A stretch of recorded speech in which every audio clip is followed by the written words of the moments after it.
Okay, so today we have a MacBook Air that supposedly has no liquid damage, that does not turn on. And something new on the channel, we have our microscope camera. So as always, let's go over the board. Let's give it a general inspection before using our brain. So first thing that jumps out,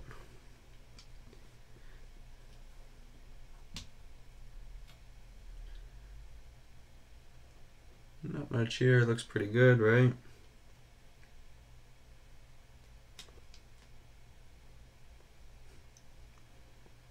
This does not look the best, does it? JTAG connector. It actually looks like it got hit by some liquid. What do you guys think? So this needs to go off of our motherboard. That has no purpose there. So continuing on. Nothing significant. Just the JTAG connector. So the complaint was no charging and not turning on, and the real thing we need to realize is our liquid related to this issue? So here's our ISL area. Looks real nice and healthy. I don't see an issue here. And I'll show you what I think the issue is. Here's the charger the customer sent. Let's see.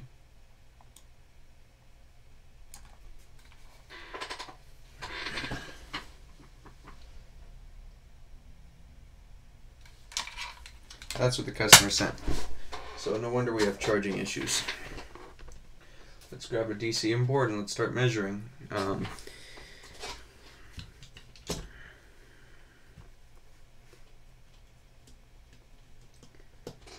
So, 1 second here. Got to do something real quick.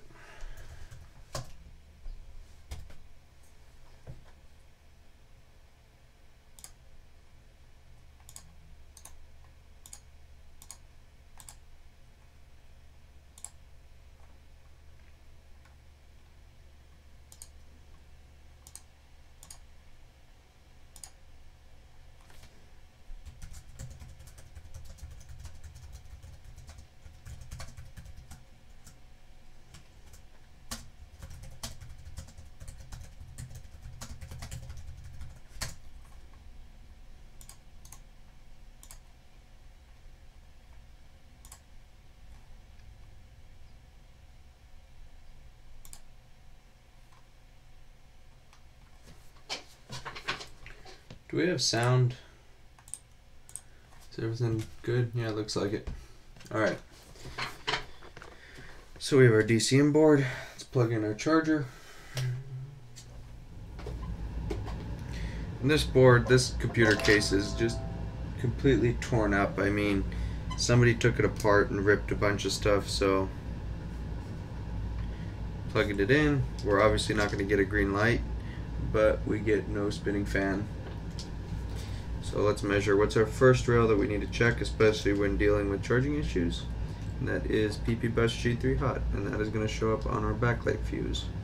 And that's going to be right there. So let's measure voltage. We should get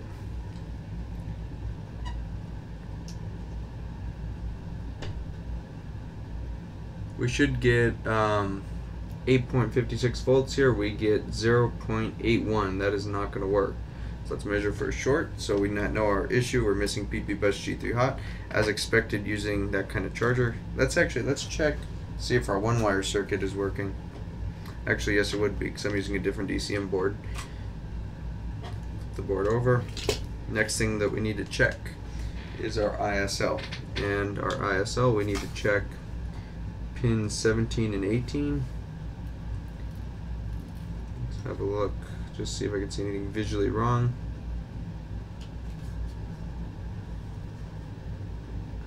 And my microscope.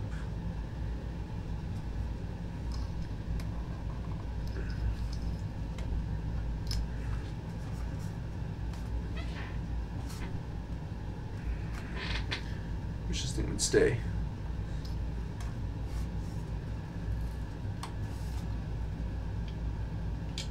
Where's our ISL?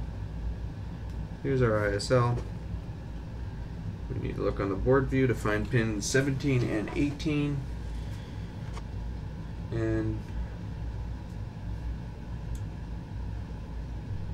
17 and 18 and 27, 28. 17 and 18 should be 3 ohms around there, and 27, 28 should be 20 ohms if I remember correctly. You might have those mixed up, but 00165. This is I think this is a 3437, but these should be the exact same board. Only difference is the CPU, but I'll open the correct one. So let's get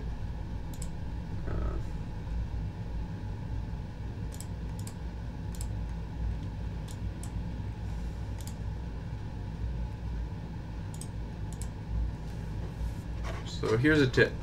When you're measuring, if you can with your leads, see how here's the 2 pins, right? We could measure between there. That's fine.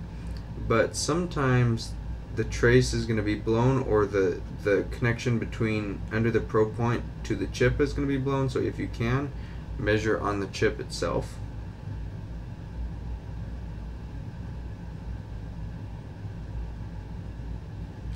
Looks like I just had 20 ohms there. Now it looks like, what's going on? Had a measurement, and now we don't have a measurement, so that leads me to think it's my leads or my meter.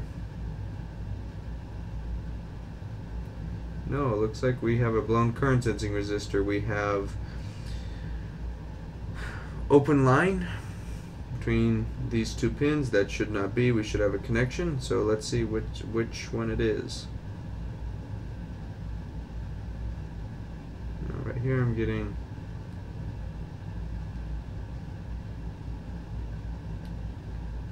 you. It's one of these guys, or the ISL itself is bad. So we have a possible current sense issue. Let's move on to 17 and 18, which are going to be on the other side of the chip. Let's see if you guys will be able to see. That's 3 ohms, so that's good, but that is not good. So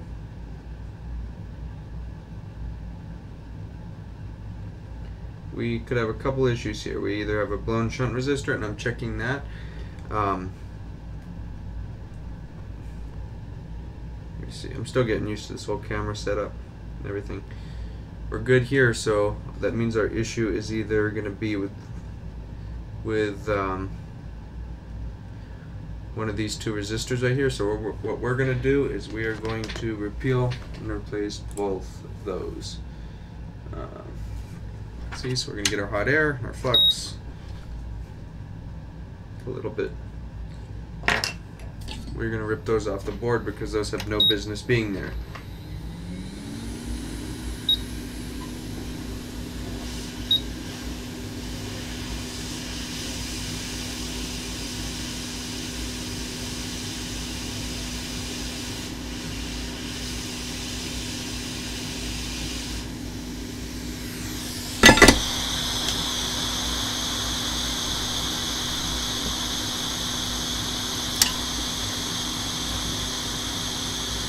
Beat Hakko, come on.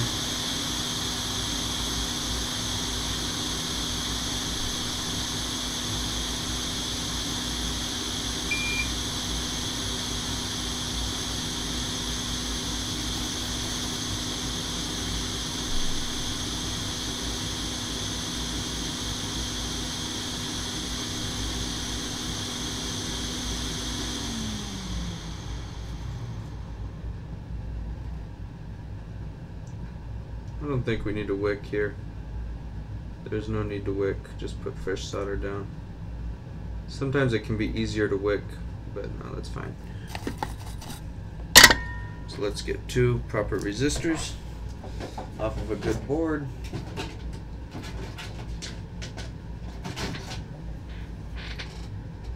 This one looks close enough. Find my good tweezers right here.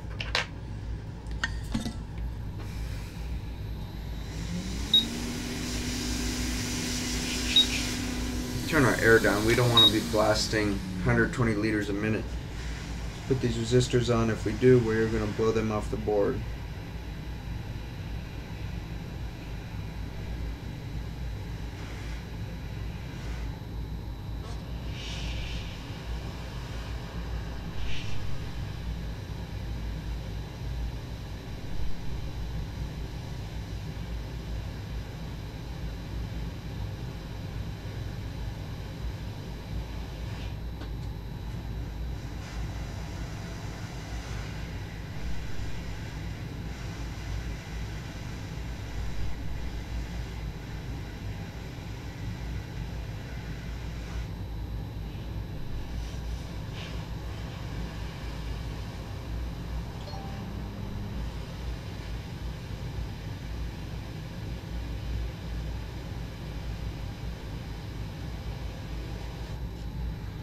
Good enough. I don't care about it being a little crooked, but what we're going to do is put some flux down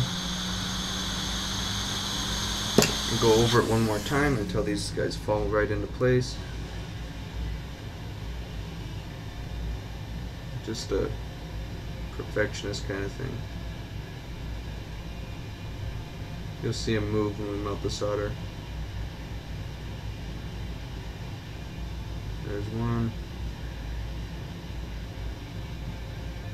Good. So now we should have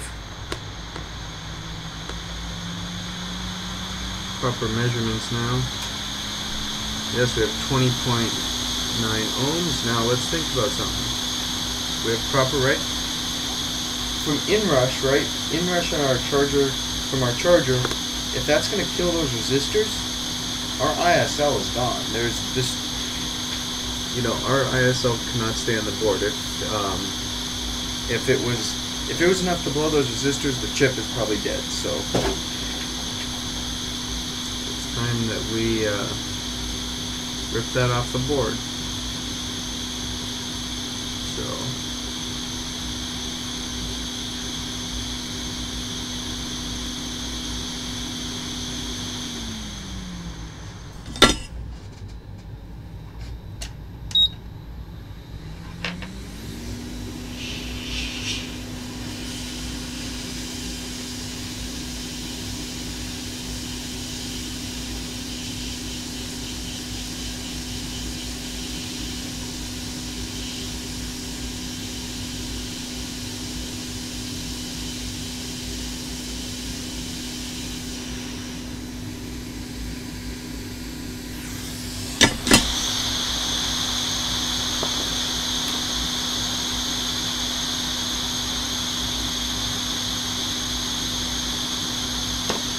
Now what we're going to do is, let's see, got some comments. What's your opinion on the Quick? I seen a video from iGeneration where he said the US built ones are cheap and the China were made better. I seen he commented on it, but he never did a follow-up. The Quick is great. My station, none of the Quick stations are built in China. I mean, none of the Quick stations are built in the United States. They all come from China. The Quick, it's an awesome station.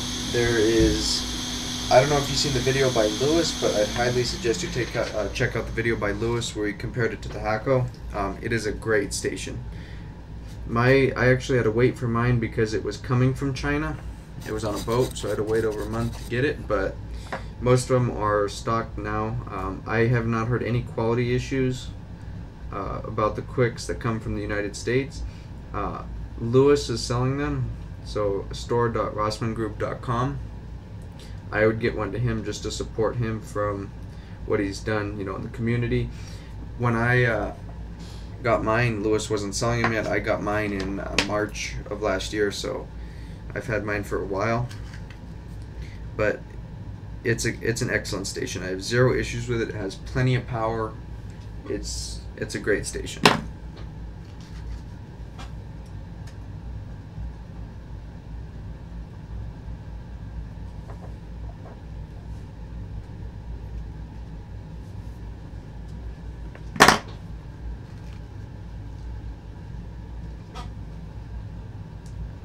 we're going to clean up these pads. We want to wick away all the solder from the center pad, and then from these guys. Doesn't have to be perfect, just get most of it, like that's fine. Now what we're going to do is go in with a little more flux. I like using a lot of flux, it just makes it better. And I ultrasonic everything, so you know, it doesn't really matter. iPad rehab. Don't buy your quick from Lewis. He runs the plug, all of them. Alright, Jessa. Okay, so buy it from Lewis or Jessa. How's that? So, iPadRehabSupply.com or Lewis. So,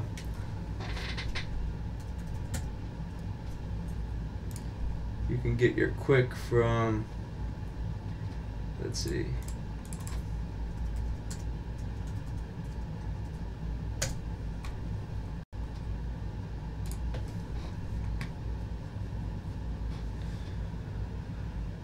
where's display capture?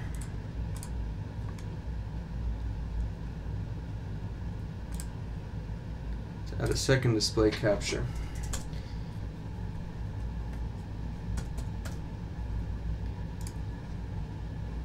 So you can get your quick from here or from Lewis.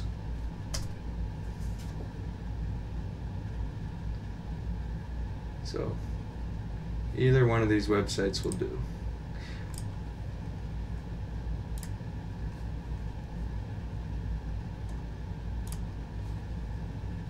Figure out how to work my OBS now.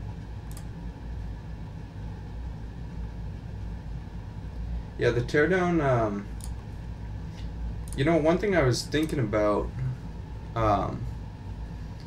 you know how your fans in your computer get dusty? Well, what about the blower motor in the hot air station? That's got to get dusty just like anything. So, I was actually thinking about taking mine apart, you know, after almost a full year of use. I lost what I was doing, so obviously put too much solder on the center pad. Let's get rid of that. That's good.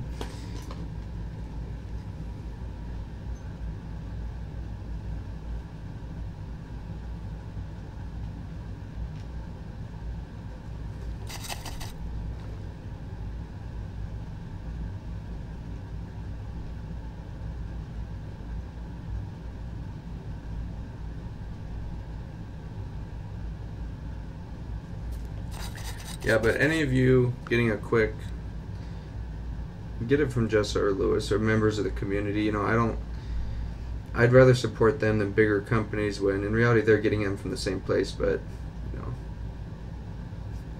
it's just a way to give back to the community after what they've,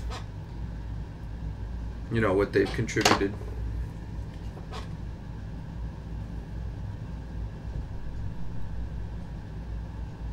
So we look good. Go ahead and put our chip down now. Got enough solder on the center pad, and I'm sure most of you know how to solder QFN packages by now, but I'll show you again.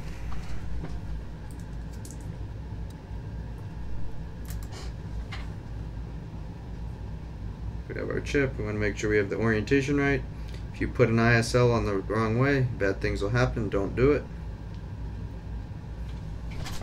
So this does not need to be aligned perfect. It's going to pull itself into place. But what I like to do is just line it, you know, close enough. Use a lower airflow. I use 430 Celsius at 30 liters a minute with the 6mm nozzle. You'll need to figure out what works best for you, but this is what works for me. The chip is going to slide all over the place. That's fine. Just line it up. You're going to see it when the solder on the center pad melts, and it's going to pull itself kind of downward. You'll just see it. Kind of like right there. So it's melted on the center pad now, but it's not aligned. So now that we're soldered, move out, get a little more flux,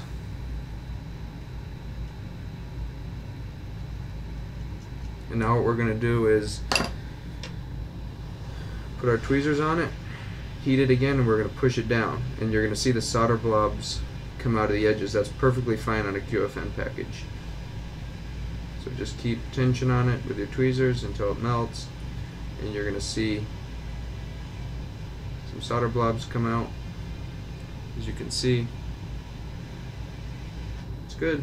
You can see right here, got to take care of that now. Real easy. Get Flux. Get your iron. For this, I like the J-tip. I use a have you gotten into fixing phones? No, I have not touched an iPhone yet. I thought about it. I don't know if I want to. I'm pretty consistent with MacBooks, but it's something I would consider.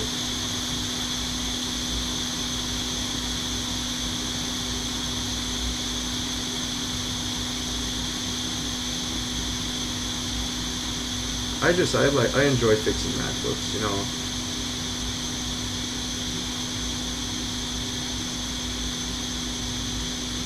That's good.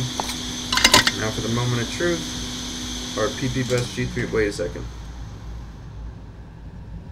That does not belong. So.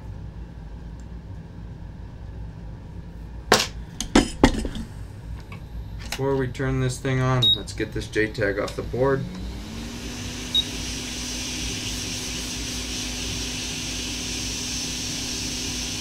Supposedly no liquid damage. You're right.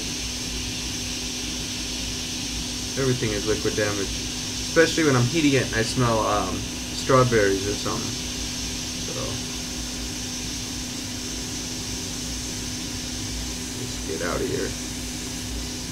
Get.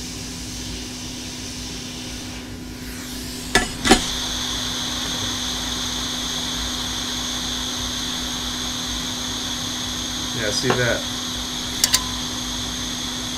My New Year's resolution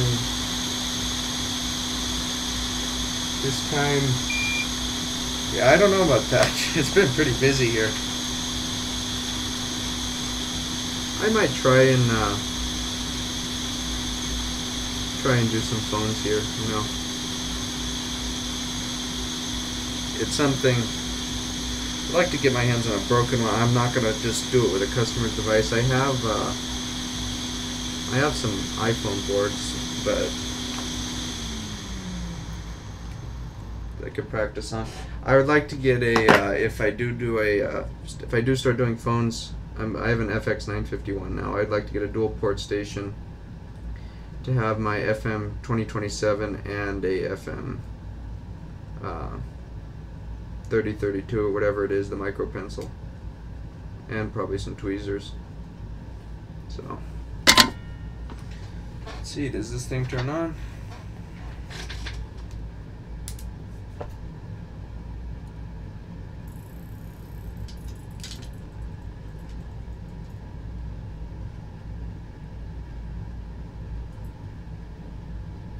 RTC reset. This fan is junk because I could hear the bearings in it, but it works.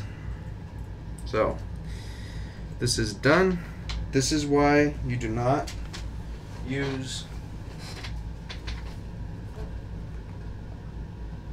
yeah, I might consider a 203.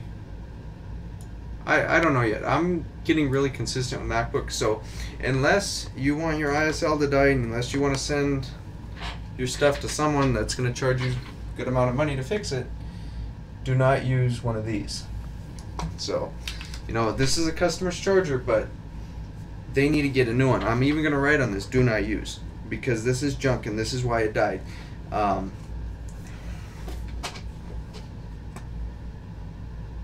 Yeah, see, mine's a single port station, and Jessa, you should be a mod here, so.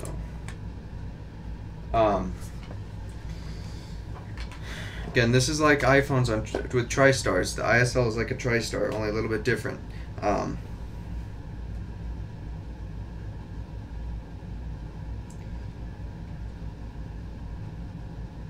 It's nice to get an ISL around here for one time. Usually it's just like, you know, run wires halfway across the board.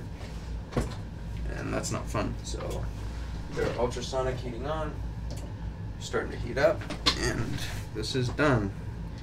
And let's have a look at something else that we have here.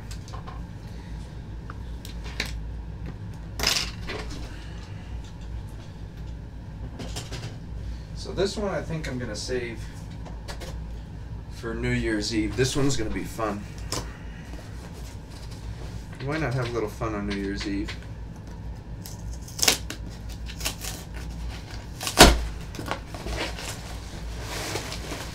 Let's have a look.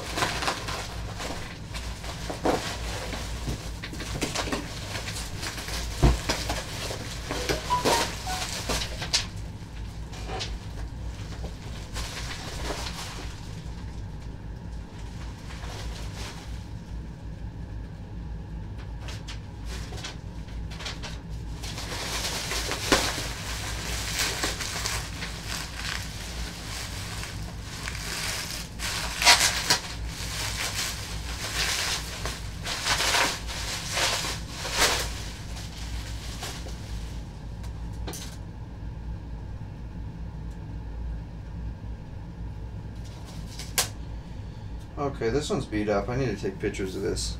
You know, I don't want the customer to get this back and say that I did all that, so take pictures.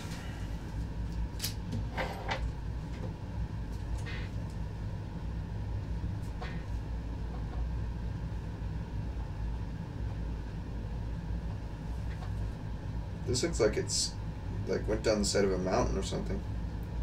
But that's not what's going to be fun. I'll show you guys what's the fun part about this. Let's see if I can.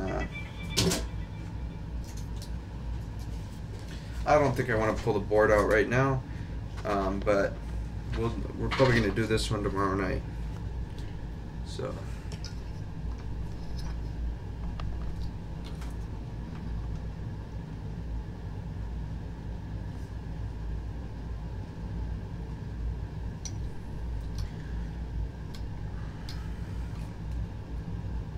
Yeah.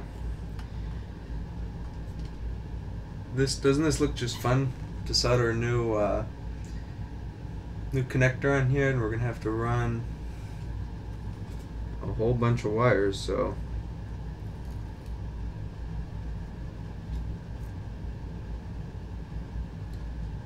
yeah, that's gonna be interesting. And then we have, it looks like this almost looks like it burned over here.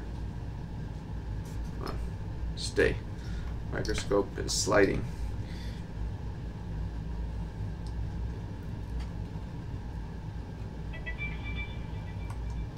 I don't know what in the world happened right here. So yeah, this is gonna be a fun one to revive here. This looks like it melted it. What do you guys think? Let me see. Look at this. You guys can't even see that. Hang on.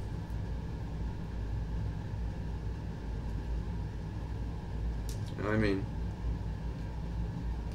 what happened? This burned. This definitely burned. This will be a fun one anyway. I'm missing a lot of traces. Have to run a lot of wires. Hopefully none of these go under the SMC or anything. I'm hoping, like these traces right here, if I'm going to solder the connector, I'm going to want to put a wire through this side, not through under, since I don't want to run a wire under the connector. So hopefully these don't go under the SMC. If these go under the SMC or PCH or something, I am not doing it.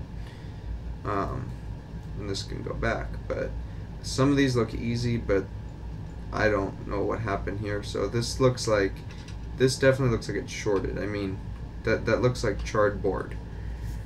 Let's see. You know,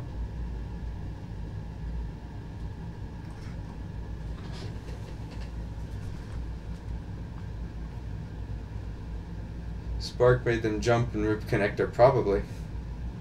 Yeah, those tweezers while still having power. Yeah, that could be. But how did the pads, how did the traces? That doesn't happen. You know, that just doesn't. I mean it sparked. So if that sparked, that means we're gonna have issues on our 5-volt rail unless there's a filter. I don't have the schematic on this board memorized in my head. This is an older one, but let's just, let's get rid of some of these. Yeah, but it'll be fun. See, in 2018, I'm changing a lot of things how I handle other businesses. I mean, stuff like this, that's just destroyed. Especially with the previous repair attempt, I'm not gonna do the same no fix, no fee. There's gonna be a charge on, previous repair attempts. It's not that, and Alex, this isn't your fault because I know with those boards, but just in general, some of the stuff that's just completely destroyed, that they try and fix the board again. Not you, Alex, but just in general. And they may, sometimes it can be made worse, and it's better when you're the first person to touch the board. It sucks having a board that's clean, that's had half the stuff replaced on it, and they say it doesn't power on. Well, what was damaged? What happened? So if I can see the damage, it's fine, but if I can't see the damage, it's a problem. So yeah, that's not. This is gonna be a lot of wires. This is just for Wi-Fi too. It's all right. Just get out of here. This trace, get out of here, because we're gonna need to put a new connector there. So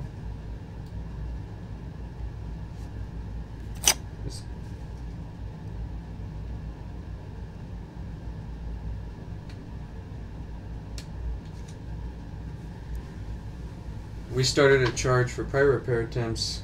I call it non-refundable restoration fee to bring. Exactly.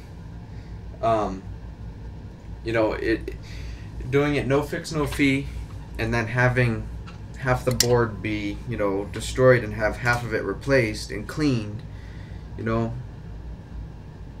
needs to be a charge there. Now, if they're willing to send it, unworked on, never been touched, that's fine. And another thing I'm having issues is with other shops saying, oh, well, we don't like your warranty sticker because that has your name on it, so we're going to take that off, and we expect you to fulfill the warranty. No, and that's even worse when they take your sticker off and then they take it apart to see what you did and still expect you to carry out a warranty. No more of that. I'm not going to tolerate that. If the sticker's there for a reason, I offer a 1-year warranty on my MacBook repairs. If you want the warranty, you could at least play by my rules. If how do I word this? Let's say if something does break on your computer, and you do need to have it serviced, let me know and I'll put it in the notes. So if the board does fail, I'll know that the sticker was taken off. But just to get your computer back, then disassemble it to see what I did, take the board out and look. I don't want to cover that under warranty. If it's simple as that.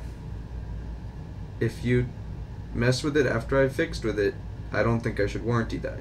I know there's a limit when people, opening their computers for a hard drive or SSDs, that's fine with me. But when you're just disassembling, and taking my sticker off and stuff without notifying me, fine. Like I said before, if you need something done, or you're gonna open it, let me know, send me an email so I could put in the notes in Repair Shopper that there was work done, and that's fine.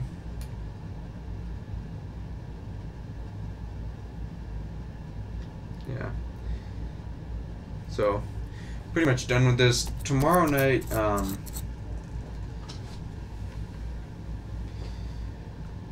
restoration fee is largely based on rage. Yeah, exactly. You know, cleared almost all the shorts and stuff like that. You know. Exactly. If they screw it up, they need to, and that's what I plan on doing too. Not to other shops, but to, I mean, not to end users, but to other shops. And I'm also going to focus more on getting more end user board repairs, because this, again, other shops, stuff like this happens, and I want more of the, you know, 5-minute ISL or 5-volt rail issues that I could fix quickly and not have to run a million wires on the board or have to spend a super long time diagnosing it. So on top of this, I'm going to be saving this one for tomorrow night, but let's get our PM Sleep S4L Nightmare board.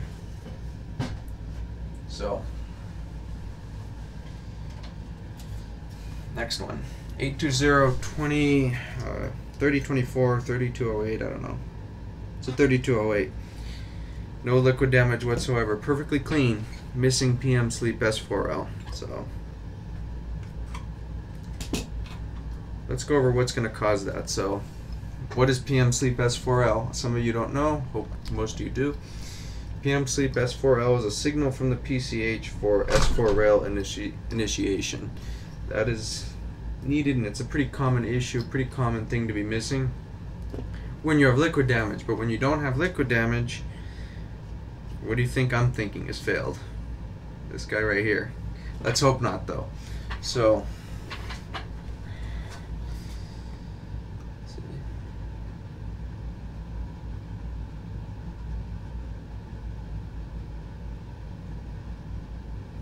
yeah, I saw that picture of Mark passed out. That was pretty funny. So let's open a schematic for a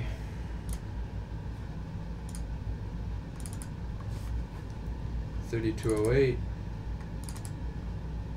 I'm still a little weary about showing schematics on screen. I'll do it once in a while, but I prefer not to. You know, I don't want...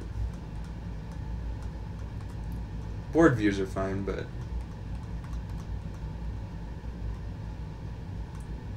So...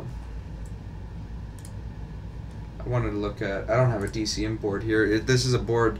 Well, wholesale customer sent a bunch of computers and a spare board, so I don't have the case, so I'm just going to fix it to power on. So I'm going to look where our DC in connector is. Well, I know where it is, but I need to know the pinout, and I'm going to solder some wires and run it off the DC power supply.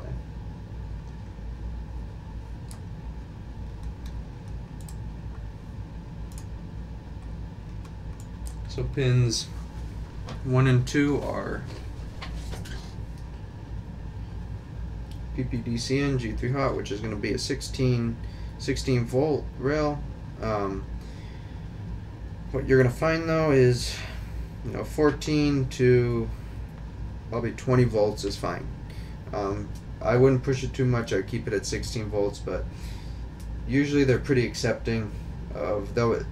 Now we're talking about running a board off a DC power supply, not on charger power, because if your charger's messed up, you know, it's going to shut off. But the DC power supply doesn't care about what the ISL is telling the board about current sense or anything like that. So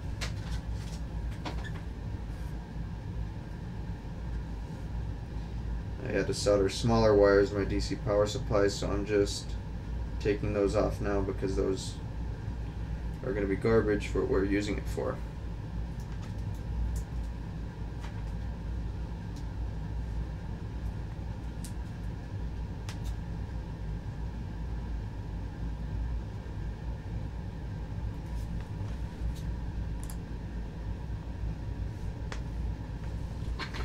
I wonder if Apple slows down older MacBooks as well.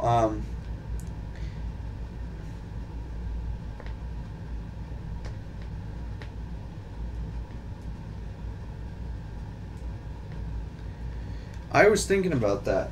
I don't think so, not yet, but I would think that would be something they would do, and I think that would be, you know, complete nonsense, especially in a computer. You know, my old ThinkPad T430 that has 865 cycles on the battery. It still holds a charge. It still will run under CPU load without shutting off. You know, I don't. If I buy a $1,000 computer, I don't want it. You know, oh well, we're worried about the battery degrading. I don't want that.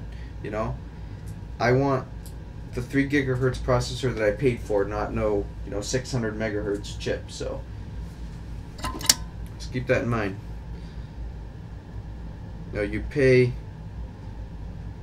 $2,000-3,000 for the computer. You don't, not $3,000. So $1,000 to $2,000 for the computer. You don't expect it to be throttled a couple years after you're using it. But I don't think that's the issue with MacBooks. I don't think they're going to do anything with MacBooks. If they did, I'd be surprised.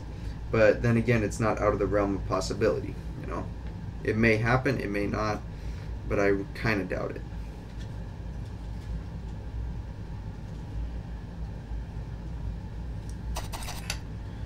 So let's solder our DC in.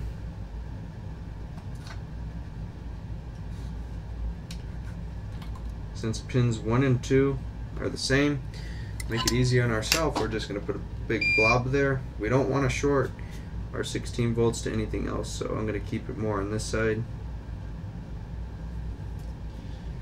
We do not want 16 volts going to the SMC.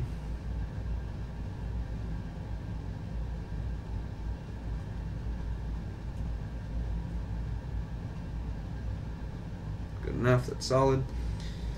Ground, yes, I know I have huge power supply wires, but they work.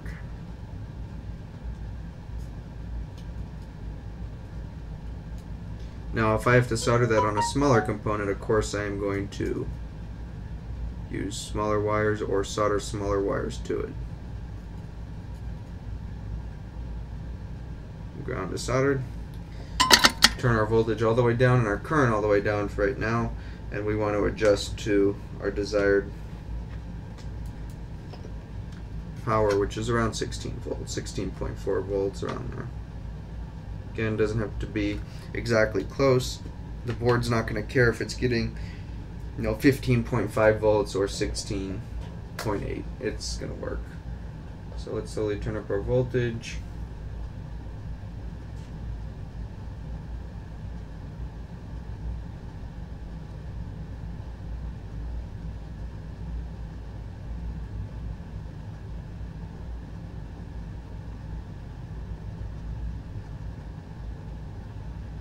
The system runs off 12.8 volts, so you could probably even run the board off of 12 volts on DC in. But what I've noticed, well, that's amperage. You'll notice the fan will start spinning like quarter fan spinning. If it does that, increase your amperage. If you're this is if you're running it off a DC power supply. So I'm just gonna turn the amperage. This is only a 1 amp power supply that I'm using, so just crank the amperage. So let's turn the board over to the best of our ability. Wait, that's not going to work. So let's see if PM Sleep S4L shows up on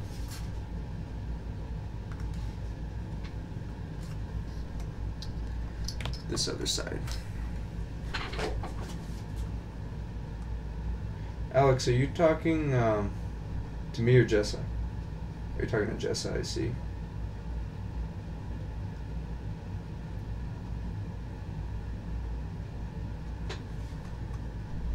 So let's look.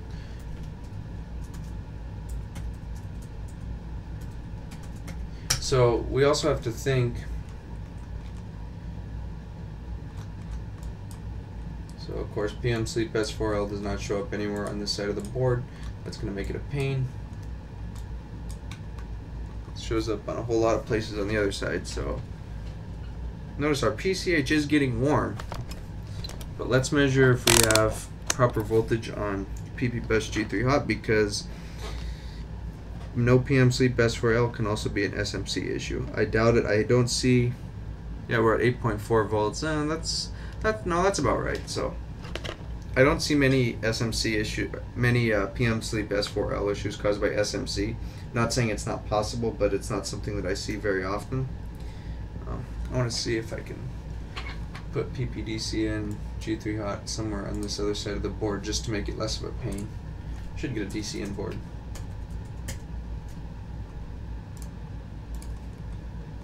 Yeah, we could put it. We can put it a lot of places on this other side.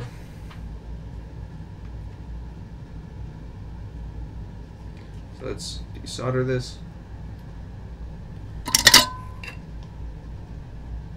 I know this camera is not the best in the world, but it's okay. It does the job. It's better than what we were using, so.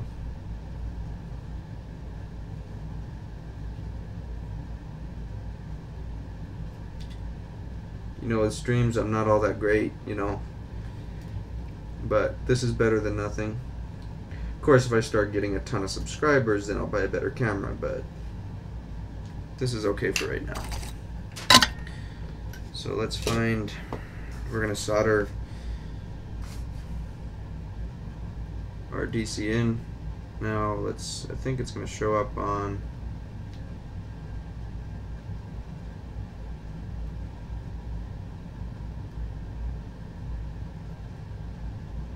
I almost want to say one of these resistors. Let me double check. I don't want, yeah, it's going to show up on R6905.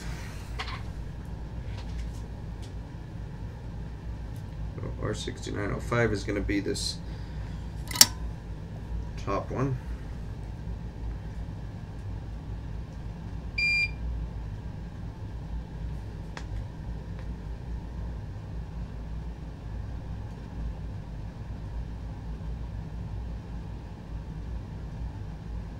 Yeah, this wire is too big. I'm going to get a solder a smaller wire to it. Will it be able to do it? I'm not sure.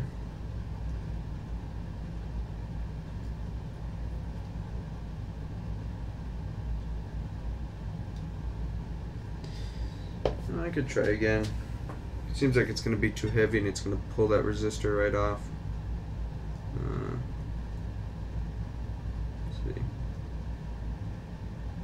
Yeah, this wire is pretty big. Let's see what other size wire I have.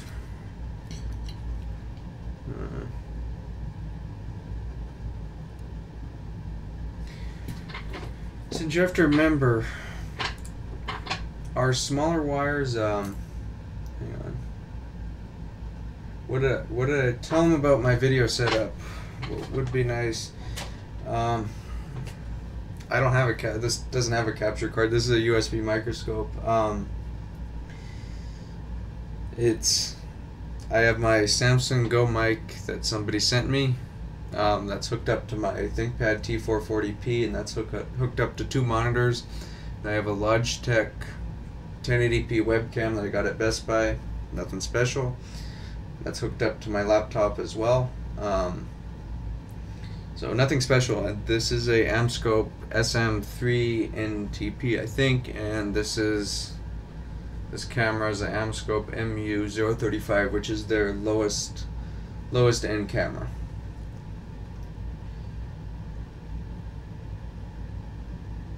So this equipment it's not the best, but it'll make a video, you know. Okay, I think this is 26 gauge wire. Yeah, this will work good enough. This should be able to supply the amperage that we're using. I couldn't see that it wouldn't. Some flux in there.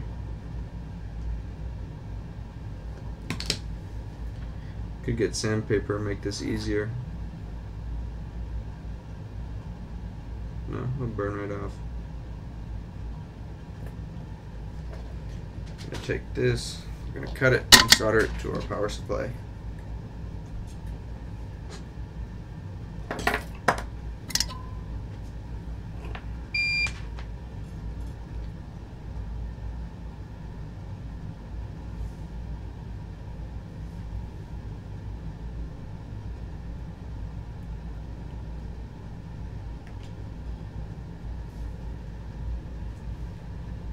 Oh, Lewis is here too.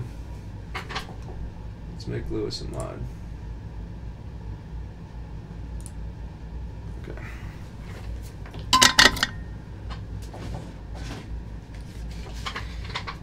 You know what would be nice that someone would make is a MagSafe board adapter for a power supply. I don't care about adapter sense, I don't care about any of that, just your voltage, so that would help. I would use that, you know, because I don't want, sometimes, you know, like this, when people send me a board, I don't do this very often. I will not accept a board very often, but once in a while, you know.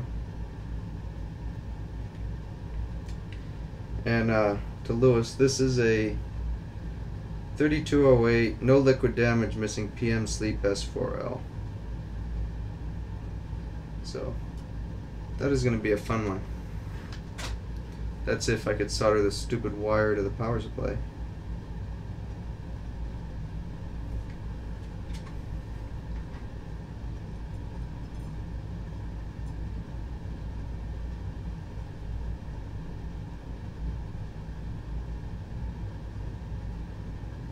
Yeah, that's good enough. Let's get our ground.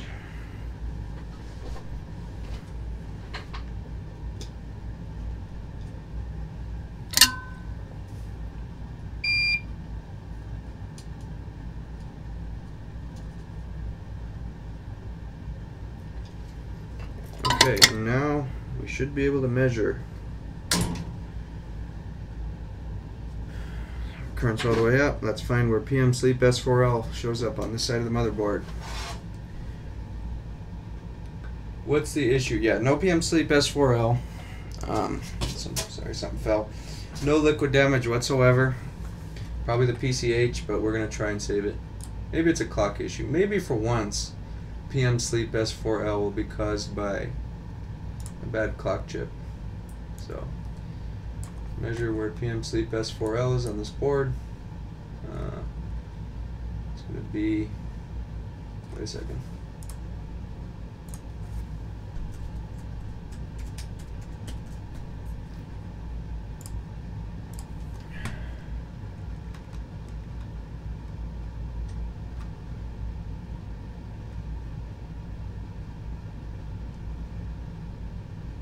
PM Sleep S4L has not been a clock chip for anything using the 2013 Mac. Exactly. And this is an older board too. I have seen it from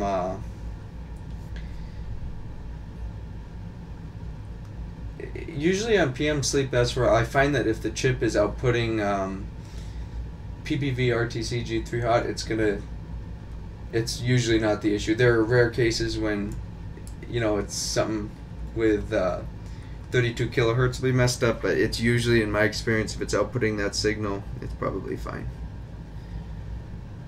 So this is going to show up near this FET over here. Make sure I have the right area on the board. Yep, I do. So PM Sleep S4L, measure it.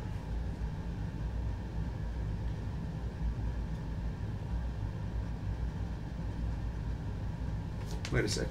That's wrong. Why is this still showing me PPDC and G3 hot ice?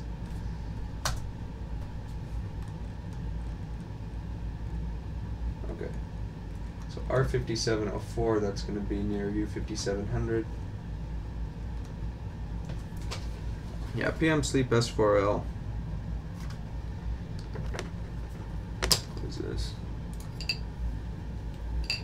Need to figure out how to rotate this stupid camera. It's weird. That is 0 volts, so let's have a look at our clock chip and our oscillator. Let's turn off power. So where's our clock chip? It's around here somewhere. Right here.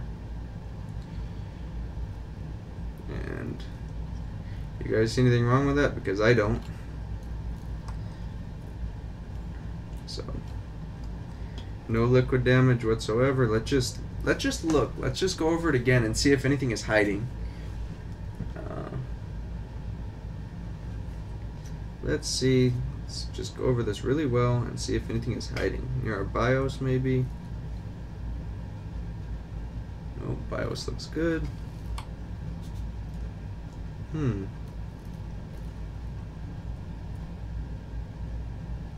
No, that's not corrosion. You guys can't see it.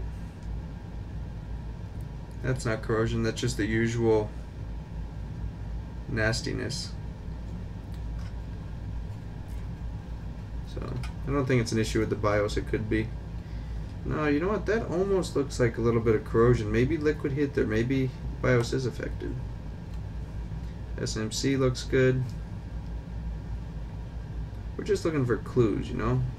Maybe we could see something that'll prove that this board is liquid damaged. Did a resistor go poof? Maybe. Where? I have no idea. Oh, no signs of liquid. No signs of liquid. I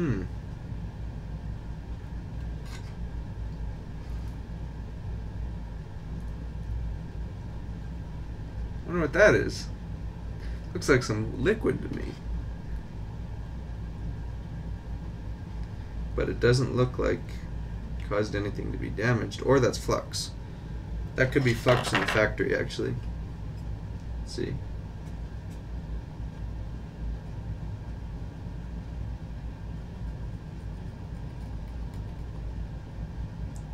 I think that's flux. I don't think that's liquid. Crack solder joints. Possibly. You never know.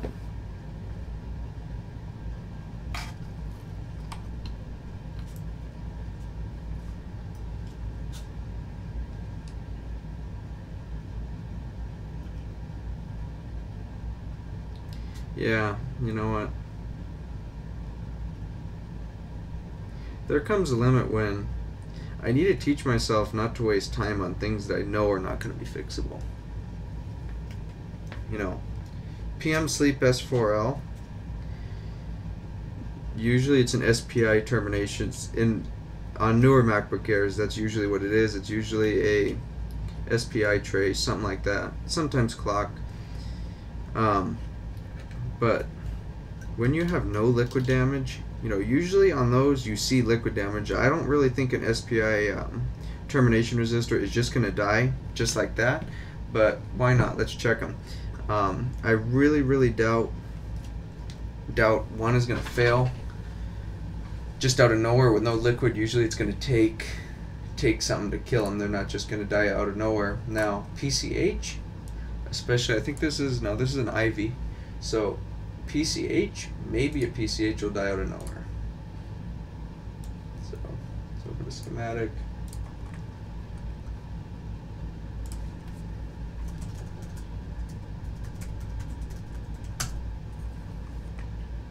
See if Adobe PDF will work. Yeah, okay, we'll have to find it manually.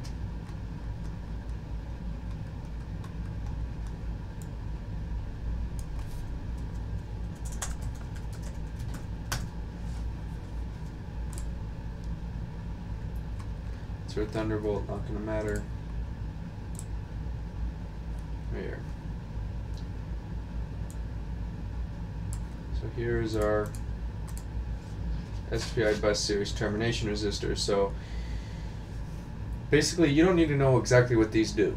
What you need to know is without these, if something's wrong in one of these, the PCH and CPU is not going to do its job. So let's go through and measure. First we're going to measure these, so R5110, R5111, and R5112, and then we'll measure these and see how they are. If we don't find anything wrong in these, I'm probably not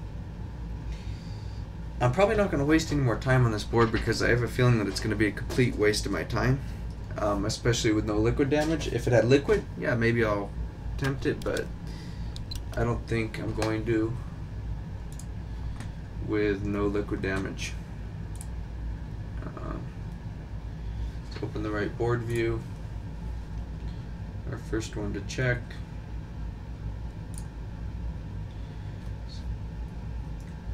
R5110. Yeah, if you're gonna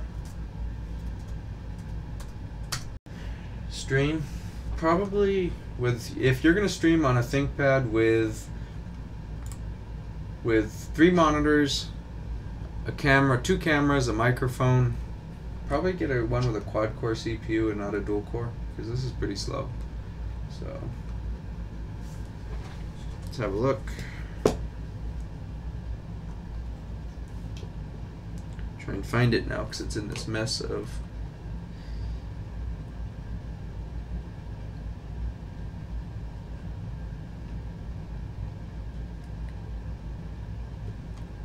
like it's going to be this one right here. I think this is going to be supposed to be 43 ohms.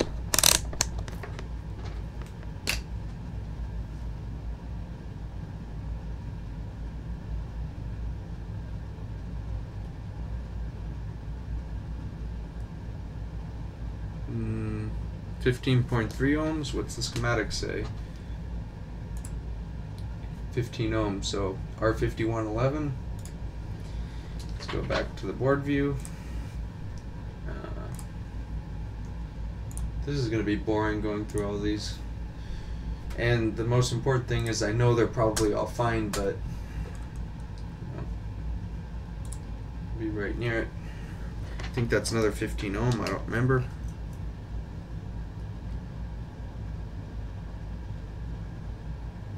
.6 ohms, we're good. So next one.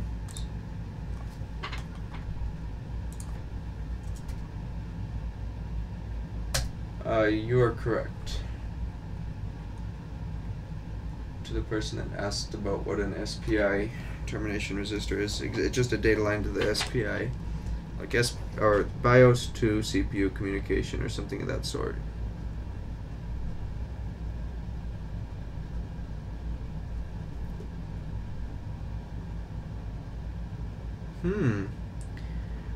Wait, no. For a second there I thought it was open line, but no, 15 ohms, of course. Let's look. Our next one, so these are all good. Let's move on to R5128.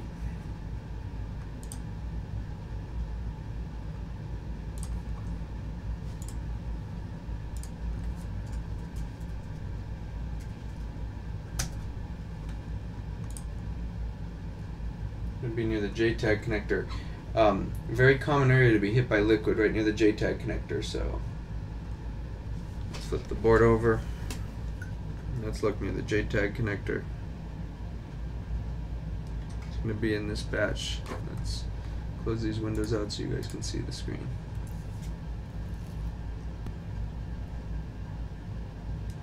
And those look perfectly healthy.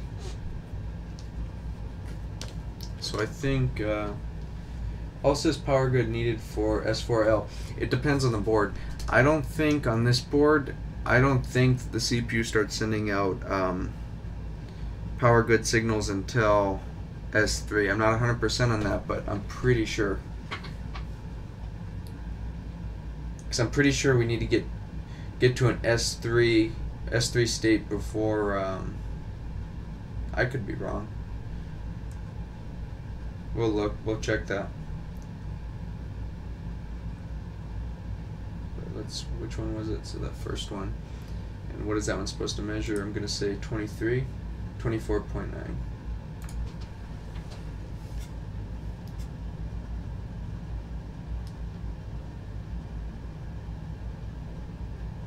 Yeah, that's fine. You know what? I'm probably not even gonna continue on measuring all of these. Do you have VCore? No, we do not have VCore. To get VCore, we need to be at an SO state. And we are not at an SO state. We're not even close. We're not even to S3, so we're at S4. And we have no...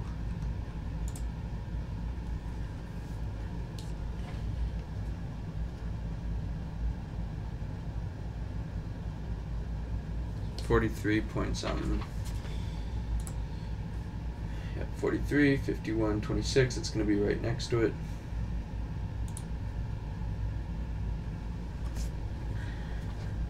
Measure. 43 ohms, it's good, like I thought. All of these are going to be good. So 43 ohms, again, good. Yeah, this isn't.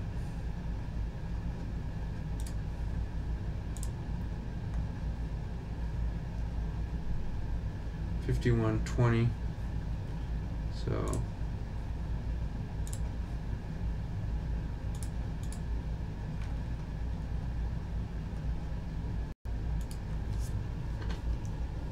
what are these supposed to measure?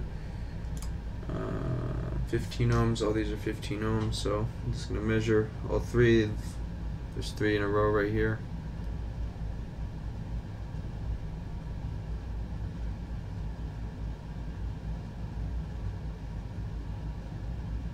And we're all good. So yeah, let's check this last one, R5123. But yeah, I think this needs to go away in the trash. I don't think this is going to be one to fix.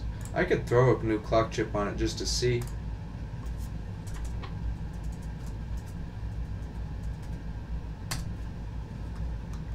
It's going to be right near the BIOS chip. Let's see. On the other side. So yeah, I think what I'll do is I'll just throw a new BIOS chip on. I mean a new clock chip on. And just see if it do you really want to give up that fast? Well, the thing is when you do this a lot, you're gonna realize when you're gonna be able to fix something and when something is gonna waste your time.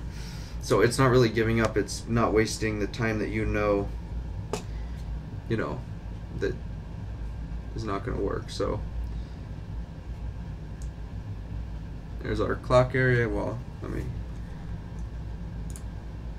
there comes a point when you will know when something is just, when you're going to waste your time on something. And usually I spend more time than I should on stuff. So here's our clock chip. I don't have the same donor port, so let's look. The model number, I think that's, what chip is that? U2600. Is it?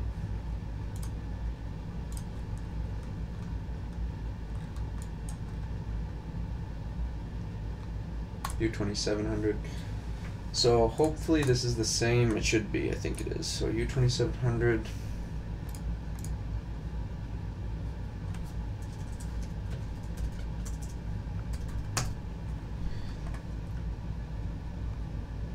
That's going to be a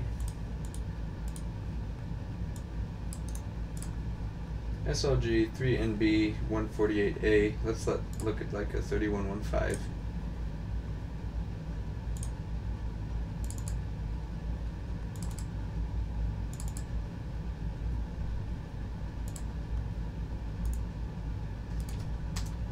Yeah. Okay, so we're gonna steal a clock chip off of a 3115. It's the same board number. Now let's find a 3115 that hasn't had that stolen off of it.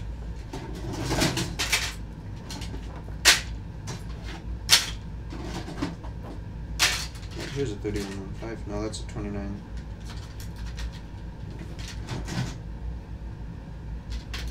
And here's a 3115. And it's been stolen. Of course, or has it? Yeah, it's been stolen. Here's a 2936. It hasn't been stolen. Should be the same. 2936 is a very similar board.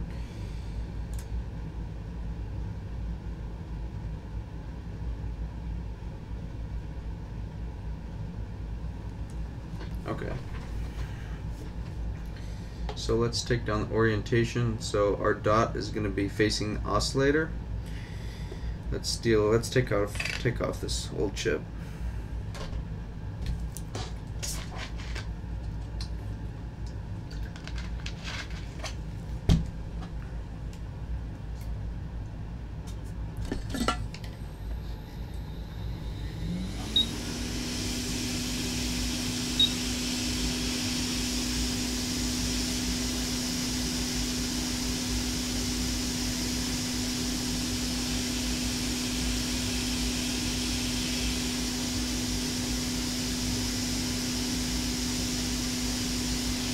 Come on.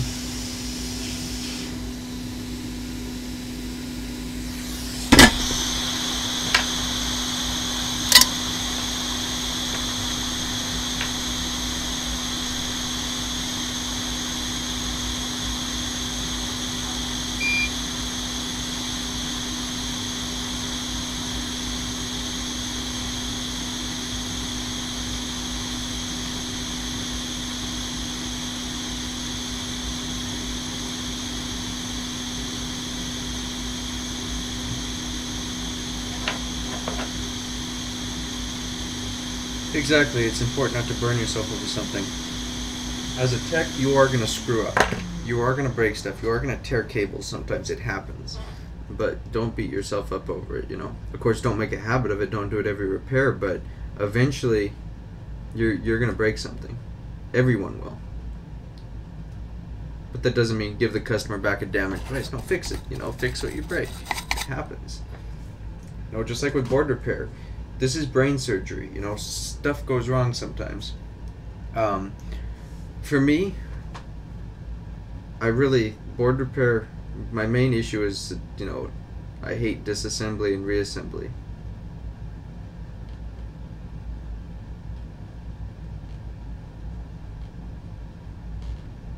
That's more solder than I like on the center pad on the clock chip. First time I ripped a Flux, exactly, you know. It happens. And in my experience, it's going to happen at the worst possible time. You know, it just happens.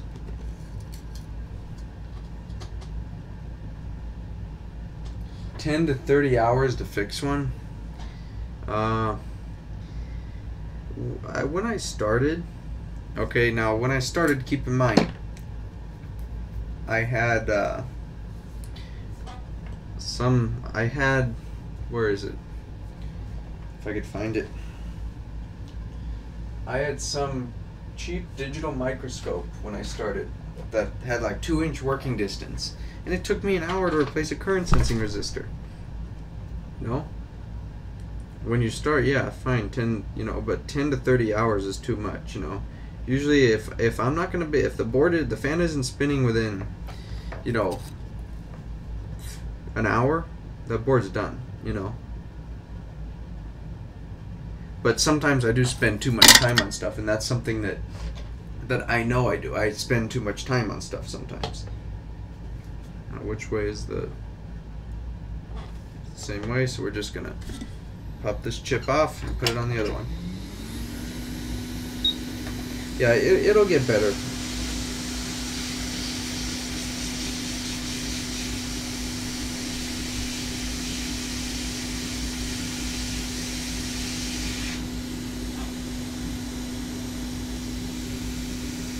You'll get faster at it. It's just going to take time.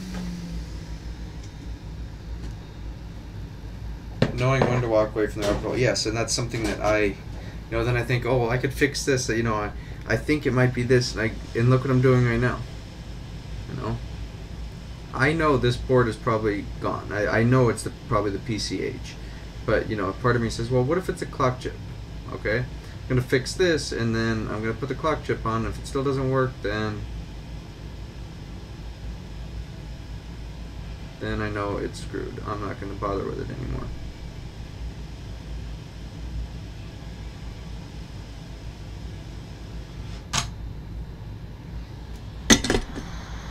Yeah, and you see all that solder blob? Watch this. Flux.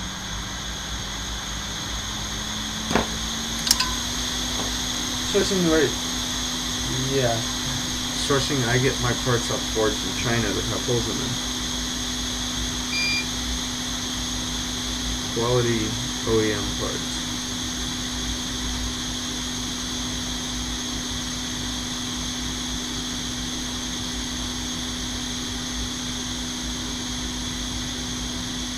I think I just took off the little capacitor. Yes, I did. It's stuck on my iron. Come back, you.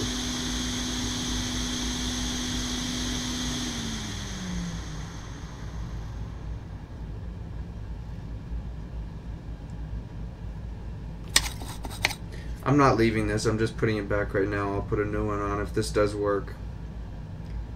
I'll check if it's shorted, but I don't think the heat's really going to bug it.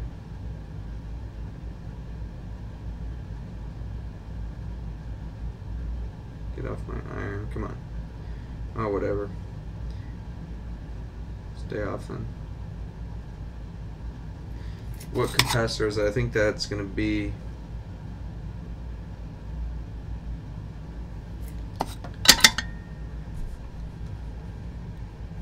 What cap is that?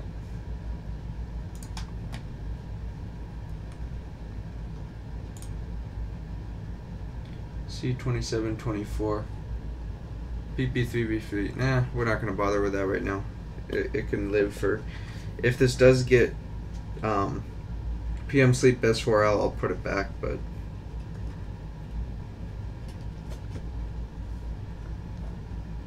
we can live without that cap right now. Let's solder to ground.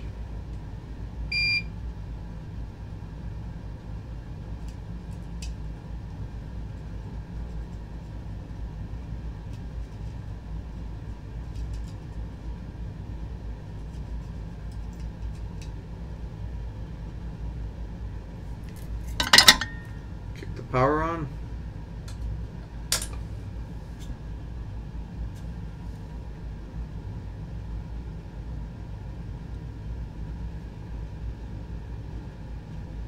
Is that my processor I feel getting warm? I think it sure is. I think this might be fixed. No, that can't be. It's got to be warm for my rework.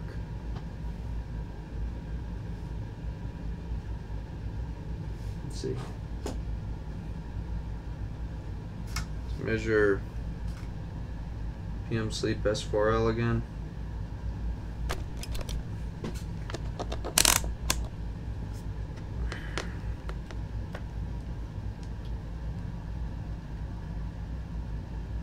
Zero volts on PM Sleep S4L.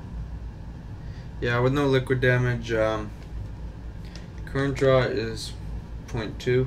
It's no short. We have no cycling on PM Sleep S4L. Wait a second. Did I seriously? No, I'm pretty sure I wouldn't have missed my... See, I had this board here for a little bit, for about a week, so...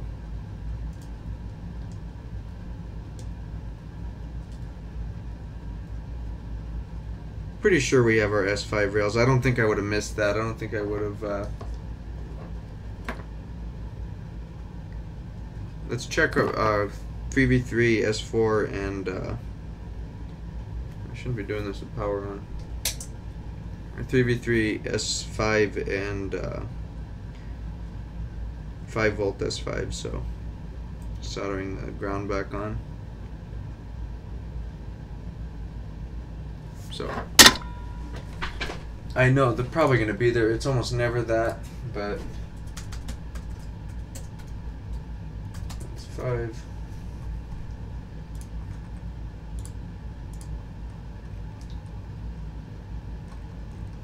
Let's measure near the SMC. I think that's going to be on a filter or fuse, whatever you call it. Fusible link, filter, same thing. They were debating over this on the micro-soldering group this morning about calling it a fusible link or a filter. 3.43 volts, that's fine. Now,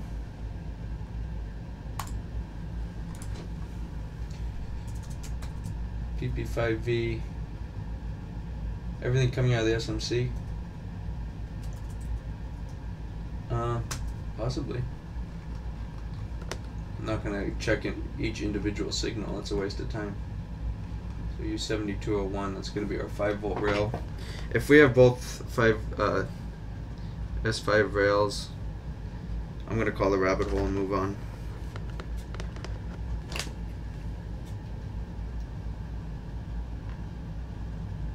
Yeah, 5 volt rail. Yeah, this, no liquid damage. No change with the clock chip. I'm gonna say, Yeah, rehot SMC, no. It's not going to do anything.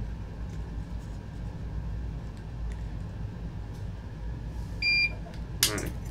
So, this is a rabbit hole. I've spent enough time on it. It's still not working. I can't identify the issue. So, I'm going to move on. So, rest in peace. Now, we fixed one thing. We fixed the MacBook Air.